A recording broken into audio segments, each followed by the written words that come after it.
Rose here, and big thank you to all of you joining me for the entire year in this 52-week project. Week 36, highly recommend you do this in context and in order because they build on one another, is Do It Now.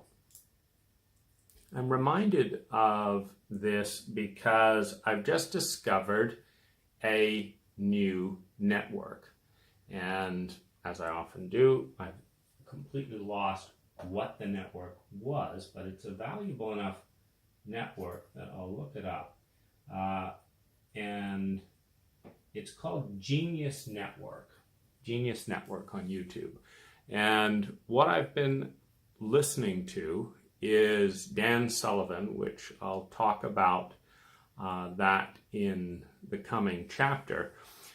But as has been happening in the last couple of videos, we're very much in the flow of things at this point, whereas a lot of the early videos were some of the more important ideas that have brought me to the point that I'm at today.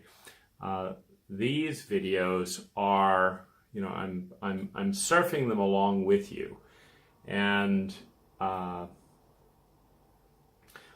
but a definite staple in a dynamic year of growth and well-being is the habit called Do It Now. And I'll just give you a very small taste, which I would invite you to extrapolate over an entire lifetime. We've talked about goals. I've achieved thousands of written goals. I don't know if it's somewhere between 5,000 and 10,000 written goals in my life. And, that, to review that week's project, it leads to a 400% increase to have written goals, a 400% increase in achieving the things that matter. Now, Do It Now is actually a habit that is part of goal achievement. And what prompts me to put it at this week is just what I've been doing.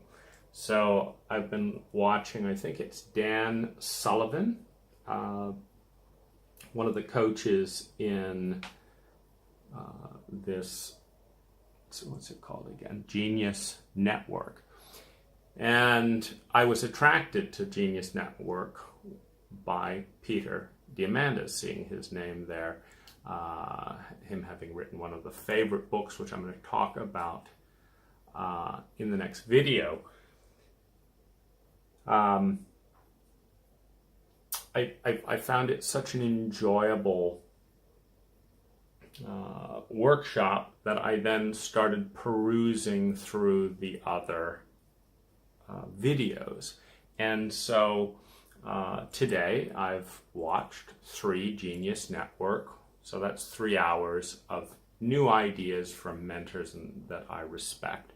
And I'm actually interrupting an interview right now with Brian Tracy, who was one of the first people when I was 15, 16, 17 years old and on, as I was starting my business for the first time. I've never worked for another person, as an employee a day in my life. And Brian framed my inspiration for how to approach clients, how to build value into the business. And so I'm seeing him, 20 years later and enjoying changes in perspectives. But while I was watching Dan, I paused in the middle of his interview, which is about 10x, something I'll talk about, and made several drawings and charts about areas that I could improve my life tenfold. I then went out to dinner, and while I was at dinner, I came up with a new set of ideas that just flooded in, which I again wrote down, which were on the same theme of tenfold increase.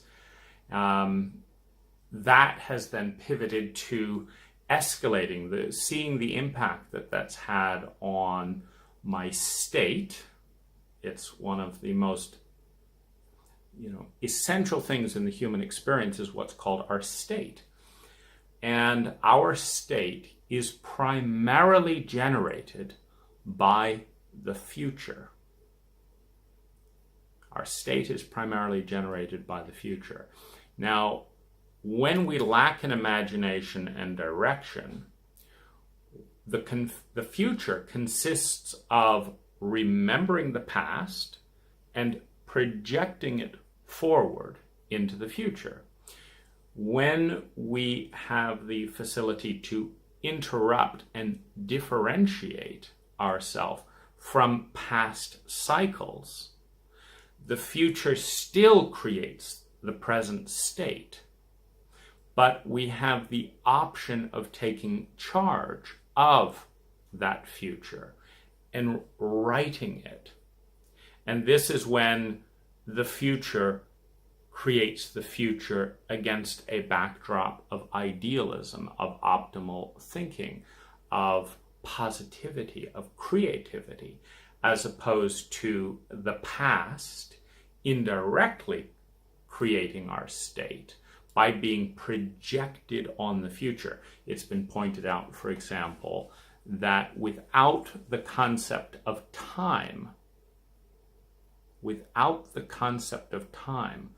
a painful, quote, memory, something in the past, has zero influence.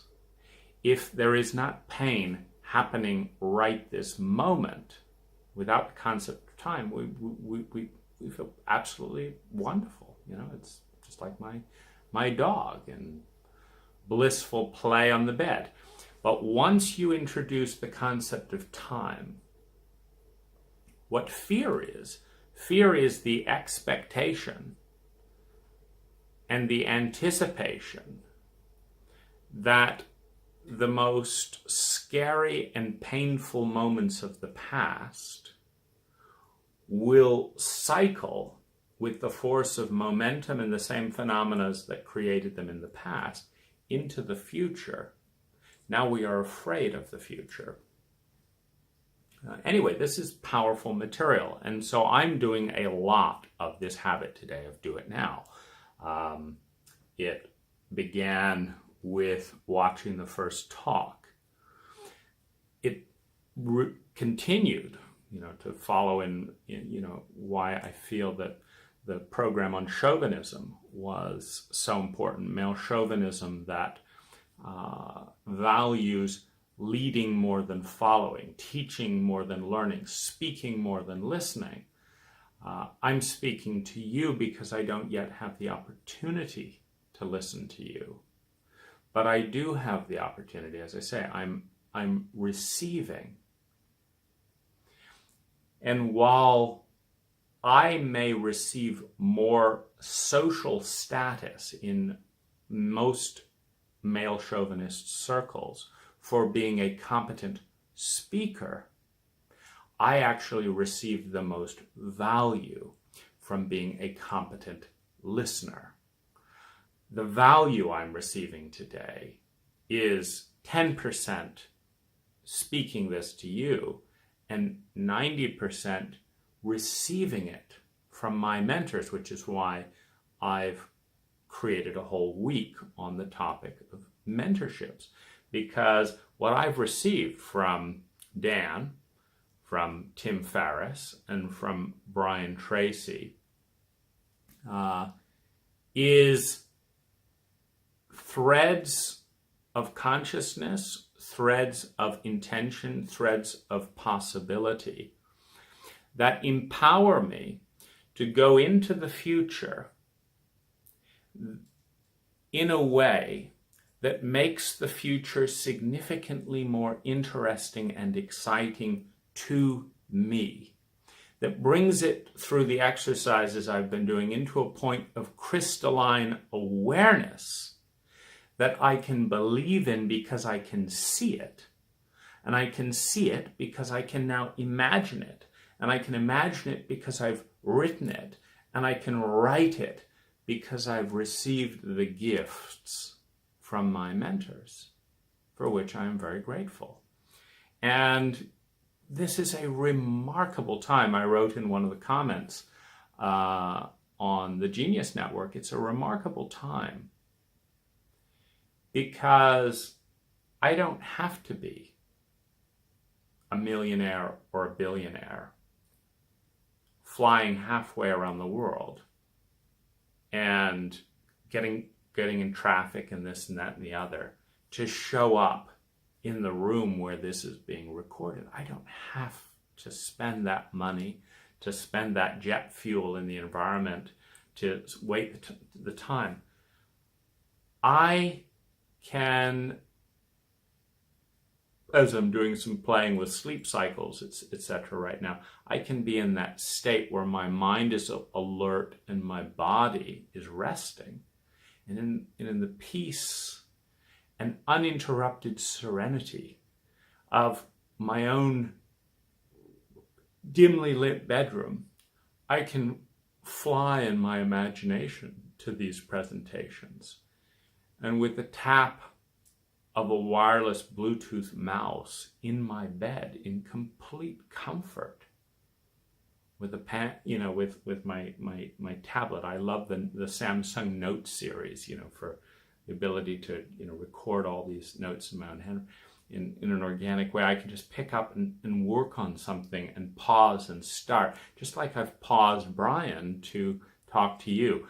But what brought this into focus right now with the Do It Now and inserting it into week 36 is I've purchased, going back to again an earlier conversation about taking control of media, I've purchased 3 Audible books today.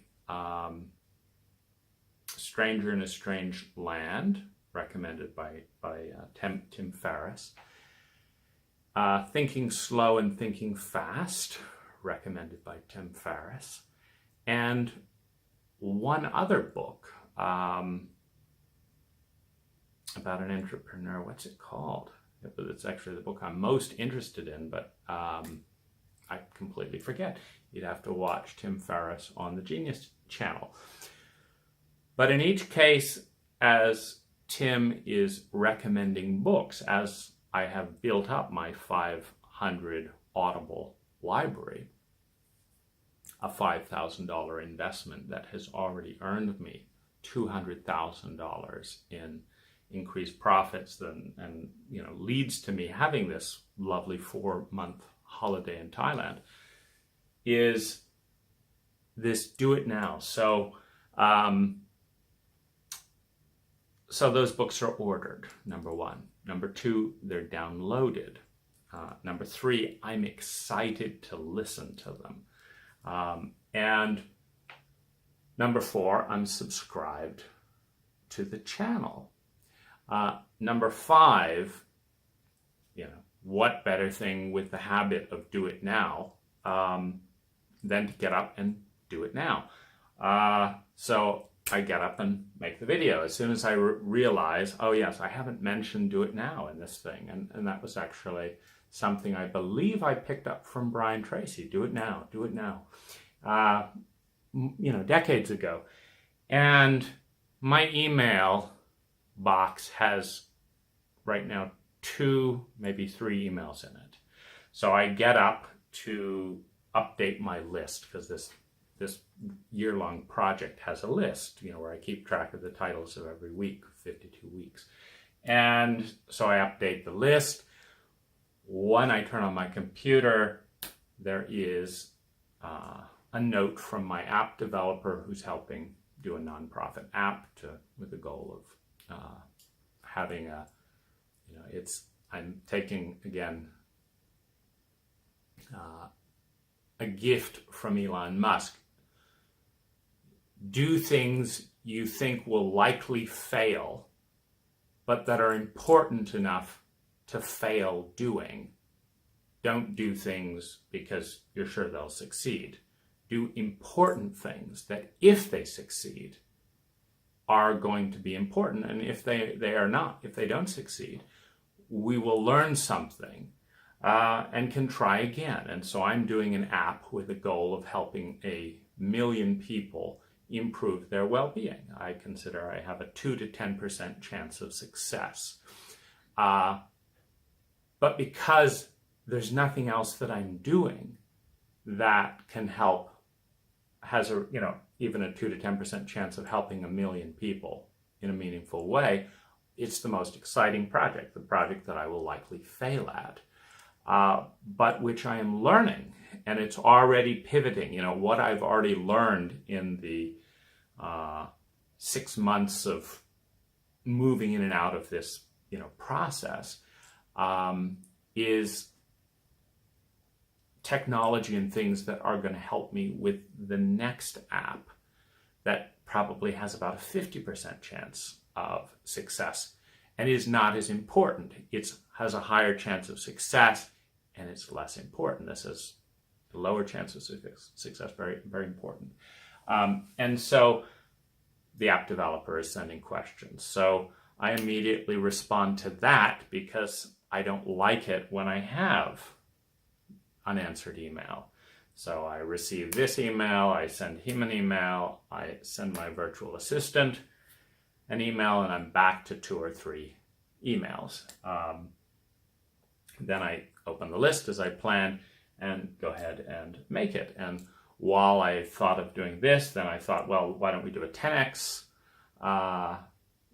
video, because that's affecting my day so much.